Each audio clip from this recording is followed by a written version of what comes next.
केंद्र सरकार द्वारा लागू किए गए किसान बिलों में देश के किसानों को होने वाली समस्या एवं नुकसान पर अपनी बात रखते हुए युवा किसान संगठन देवास द्वारा प्रेस वार्ता रखी गई। कृषि बिल 5 जून 2020 किसानों के लिए काले कानून के खिलाफ युवा किसान संगठन द्वारा प्रेस वार्ता का आयोजन किया गया। इस दौरान बताया गया कि केंद्र सरकार द्वारा लागू किए गए किसानों के बिलों में देश के किसानों को होने वाली समस्या व नुकसान पर बात रखते हुए कहा। सबसे पहले कार्यक्रम का शुभारंभ मां सरस्वती के चित्र पर माल्यार्पण किया गया। संगठन के इंदौर जिला प्रभारी विकास चौधरी ने कहा कि वे स्वयं लॉ की पढ़ाई कर रहे हैं। उन्होंने विस्तृत में इन तीनों कानूनों का अध्ययन किया है और यह तीनों कानून एक तरफा है, वन साइडेड है। एक वर्ग विशेष को चुनिंदा लोगों को फायदा पहुंचाने की दृष्टि से बनाए गए प्रतीत होते हैं। उक्त तीनों कानूनों में अगर आवश्यक सुधार समय रहते नहीं किए गए तो आगे आने वाले 2 से 3 वर्षों में किसानों का वर्तमान व उसका भविष्य पूर्ण रूप से खतरे में आने वाला है,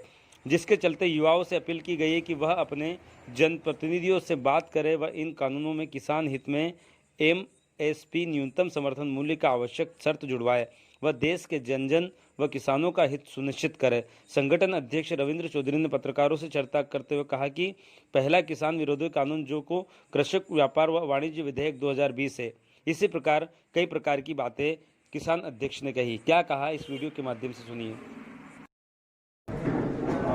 आज हम लोगों ने जिस तरीके से 5 जून को जो सरकार ने कानून लेकर के आई, जिस तरीके से 3 बिल जो पीछे के रास्ते से सरकार ने लाए, उसके लिए हमने प्रेस कॉन्फ्रेंस की थी, जिसमें सबसे पहला बिल जिसमें आम व्यक्ति को स्वतंत्रता दे दी है कि वो सिर्फ पैन कार्ड के आधार पर कहीं पर भी जाके खरीदी करे। मैं समझता हूँ ये जो कानून था एक तरीके से जो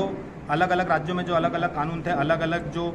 शुल्क थे, उन सबों में छूट करने के लिए सरकार ने जो FDI या उनके जो सरकार के जो नुमाइंदे हैं, जो प्रभावशाली जो पैसे वाले लोग हैं, उनको एक तरीके की छूट दे दी कि वो कहीं पे भी जाके अपने रिप्रेजेंटेटिव के थ्रू माल खरीद ले और उसमें किसी की कोई जिम्मेदारी न रहे। दूसरा कानून जो है वो एक तरीके से ये जो माल जो खरीदा है उसको जो एसेंशियल कमोडिटी एक्ट था, उपभोक्ता संरक्षण अधिनियम 1955, उसमें संशोधन करके ये व्यवस्था कर दी है कि उस माल को अनियंत्रित मात्रा में खरीद सकते हैं और उसको चाहे जितना माल को स्टॉक कर सकते हैं। अगर कोई व्यक्ति अगर उसके पास पैसा है तो वो पूरे देश के गेहूं का भंडार कर सकता है। अगर किसी व्यक्ति के पास पैसा है तो वो पूरे देश की दालों को खरीद सकता है। अगर किसी देश के पास पैसा है तो इस देश से पूरी तेल को, पूरे चीनी को, पूरी मैं समझता हूं कि जो चीज़ वो खरीदना चाहे वो खरीद सकता है और अनिश्चित काल के लिए, जब तक उस चीज़ की कीमत इतनी नहीं हो जाए जितनी वो चाहता है, जब तक के लिए वो स्टॉक कर सकता है और उसके अनुसार बेच सकता है। दूसरा कानून, और इन दोनों कानूनों का कहीं से भी खरीदना और कितने भी समय के लिए स्टॉक करना, इन दोनों कानूनों का लाभ लेने के लिए, क्योंकि अब जब व्यापारी जब इन चीज़ों को करेगा तो उसको कौन सी चीज़ खरीदना है, उसके लिए उन्होंने तीसरा कानून बनाया है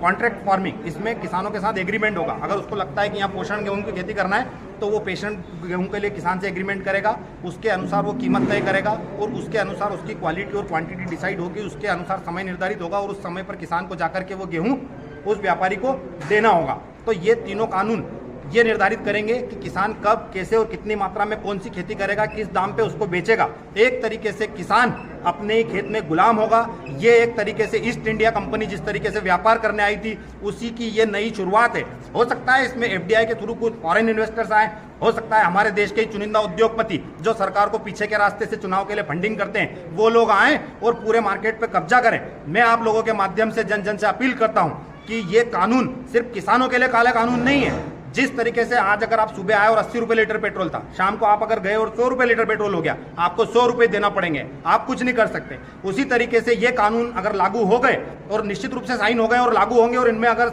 समय रहते संशोधन नहीं हुआ तो आपको आलू, प्याज, चना, दाल, गेहूं,